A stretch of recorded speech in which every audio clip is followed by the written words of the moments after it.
एक साल से जब से कोरोना शुरू हुआ है, मैं समय समय पे आपके बीच में आके सभी तथ्यों को, परिस्थितियों को ईमानदारी के साथ आपके सामने रखता रहा हूँ, आपसे चर्चा करता रहा हूँ। एक चीज़ हम लोगों ने हमेशा गांठ बांध के रखी, आपको कभी गलत तथ्य नहीं दिए, आपसे कभी झूठ नहीं बोला, जो था आपके सामने रख दिया। अगर स्थिति अच्छी थी तो भी आपको बताया, स्थिति खराब थी तो भी आपको हमने ईमानदारी से बताया, क्योंकि हम पहले दिन से समझ गए थे कि ये इतनी बड़ी आपदा है कि आपके साथ के बिना, जनता के साथ के बिना अकेले इस आपदा से सरकार सामना नहीं कर सकती। जनता का सहयोग और जनता की सहभागिता इस पूरे संघर्ष में बेहद ज़रूरी है। और जब तक जनता को सच नहीं बताया जाएगा, सारे तथ्य जनता के सामने नहीं रखे जाएंगे, तब तक जनता की भागीदारी सुनिश्चित करना असंभव था। इसीलिए हमने हर चीज़ आपके सामने रखी। हमने टेस्ट नहीं कम होने दिए। आज दिल्ली के अंदर सबसे ज़्यादा टेस्ट हो रहे हैं। मैं तो ये कहूँगा कि अगर प्रति 10 लाख की पॉपुलेशन पे देखा जाए तो शायद पूरी दुनिया में सबसे ज़्यादा टेस्ट दिल्ली में हो रहे हैं। मैंने देखा कि कई जगहों पे उन्होंने टेस्ट कम कर दिए, टेस्ट कम कर दिए तो केस कम आने लग गए। इस तरह से तथ्यों के साथ कई जगह हेरफेर करने की कोशिश की गई। हमने ऐसा नहीं किया, हमने टेस्ट कम नहीं किए, उल्टे कम करने की वजह हमने दिल्ली में टेस्ट कई गुने बढ़ा दिए। आज लगभग 1 लाख टेस्ट दिल्ली में डेली हो रहे हैं। हमने मौत के आंकड़े आपसे नहीं छुपाए, जितनी मौतें होती थी हमने सब आपके सामने रखी, ईमानदारी से रखी। अगर ज़्यादा हो रही थी तो ज़्यादा बताई, कम हो रही थी तो कम बताई। कितने बेड्स हैं, कितने आईसीयू बेड्स हैं, क्या परिस्थितियां हैं, हर चीज़ आपके सामने ईमानदारी के साथ रखी। और इसी वजह से जब भी हमने कड़े निर्णय लिए, हमें आपका पूरा सहयोग मिला, दिल्ली की जनता का पूरा सहयोग मिला। मैं हमेशा कहता हूं कि हमारी दिल्ली एक परिवार है। दिल्ली के 2 करोड़ लोग एक परिवार हैं, और जब परिवार में कोई आपदा आती है तो सारे परिवार के लोग मिलकर उसका सामना करते हैं। अब भी हम सभी मिलकर इसका सामना करेंगे। पहले भी जीत हुई थी, अब भी जीत होगी। आज दिल्ली में क्या परिस्थिति है? पिछले 24 घंटे में दिल्ली में लगभग 23,500 केस आए हैं। उसके पिछले 24 घंटे में लगभग 25,500 केस आए थे। तो पिछले 3-4 दिन से रोज हम देख रहे हैं लगभग 25,000 के करीब केस आ रहे हैं।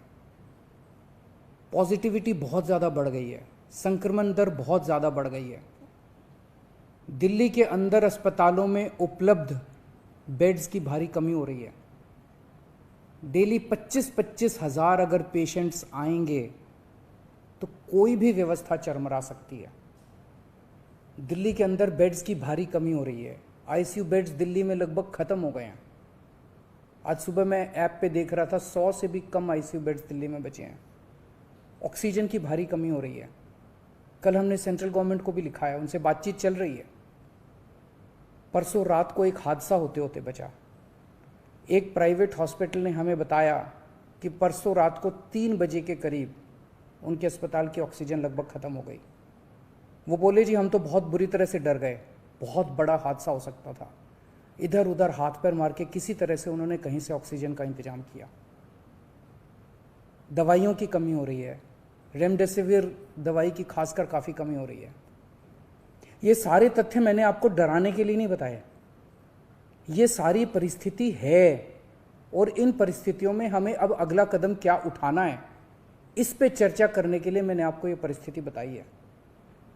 तो दिल्ली के अंदर कोरोना की परिस्थिति काफ़ी गंभीर है।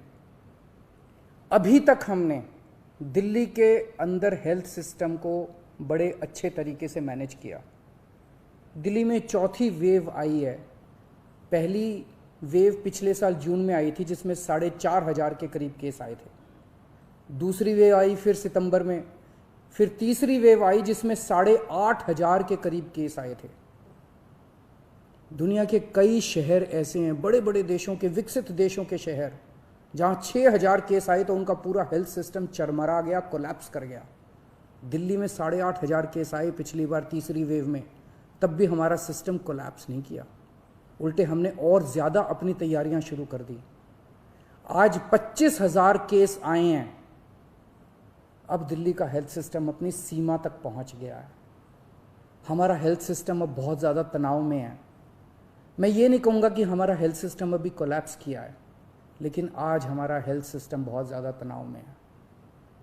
किसी भी हेल्थ सिस्टम की अपनी सीमाएं होती हैं। अनगिनत पेशेंट्स तो कोई भी सिस्टम नहीं ले सकता ना। किसी भी सिस्टम की अपनी सीमाएं हैं। पिछले 5 साल में आपकी सरकार ने दिल्ली में बहुत बड़े स्तर पे स्वास्थ्य के क्षेत्र में काम किया है। खूब नए हॉस्पिटल खोले हैं, मोहल्ला क्लिनिक, पॉली क्लिनिक बनाए हैं। बहुत बड़े स्तर के ऊपर स्वास्थ्य के क्षेत्र में काम हुआ है। यही कारण है कि आज 25,000 केस के ऊपर भी दिल्ली का सिस्टम चल रहा है। लेकिन अब इसके बाद अगर तुरंत कुछ कठोर कदम नहीं उठाए गए तो ये सिस्टम कोलैप्स कर सकता है। और अगर हेल्थ सिस्टम कोलैप्स कर गया तो मुझे डर है कहीं बहुत बड़ी त्रासदी ना हो जाए। जैसे मैंने बताया कि कल एक अस्पताल में ऑक्सीजन बिल्कुल ख़त्म हो गई थी और बहुत बड़ी त्रासदी होते होते बची। मैंने वीडियोस देखे हैं, तस्वीरें देखी हैं, आपने भी देखी होंगी सोशल मीडिया पे। दुनिया के कई शहर ऐसे हैं जहां कॉरिडोर में पेशेंट्स पड़े हुए हैं, सड़कों के ऊपर लोग दम तोड़ रहे हैं।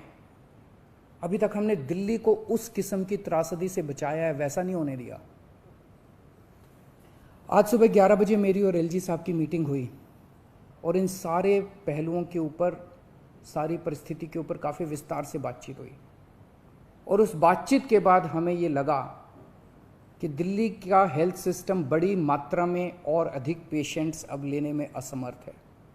अगर हमने अभी लॉकडाउन नहीं लगाया तो कहीं ऐसा ना हो कि बड़ी त्रासदी हो जाए। हम किसी भी हालत में दिल्ली को उस परिस्थिति में नहीं ले जाना चाहते जहां कॉरिडोर के अंदर पेशेंट्स पड़े हैं, सड़कों पे लोग दम तोड़ रहे हैं। आज सभी परिस्थितियों का जायजा लेने के बाद आपकी सरकार को ये लगता है कि दिल्ली में कुछ दिन के लिए लॉकडाउन लगाना ज़रूरी है। तो आज रात को 10 बजे से अगले सोमवार को सुबह 5 बजे तक 6 दिन के लिए दिल्ली में लॉकडाउन लगाया जा रहा है। इस दौरान जाहिर है कि जो एसेंशियल सर्विसेज हैं वो जारी रहेंगी, खाने पीने की, मेडिकल व्यवस्थाओं की वो जारी रहेंगी। ये शादियों का सीज़न है, लोगों के बड़े मुश्किल से रिश्ते बनते हैं, हम उनके रिश्ते तोड़ना नहीं चाहते। तो लोगों की शादियां संपन्न हों, लेकिन केवल 50 लोगों के गैदरिंग के साथ संपन्न हो। उसके लिए अलग से पास दिए जाएंगे। इसके बारे में अभी थोड़ी देर में डिटेल्ड ऑर्डर जारी हो जाएगा कि कौन कौन सी चीज़ें जारी रहेंगी और कौन सी चीज़ों पर पाबंदी रहेगी। मैंने और एलजी साहब के हम दोनों ने निर्णय तब लिया है जब हमारे पास कोई उपाय नहीं बचा था।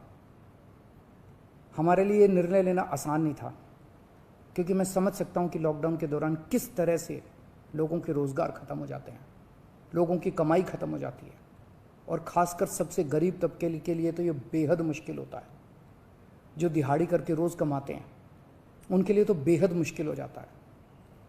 पिछली बार जब देश में लॉकडाउन लगा था, हमने देखा कि किस तरह बड़ी संख्या में प्रवासी मजदूर अपने गांव जाने लगे थे।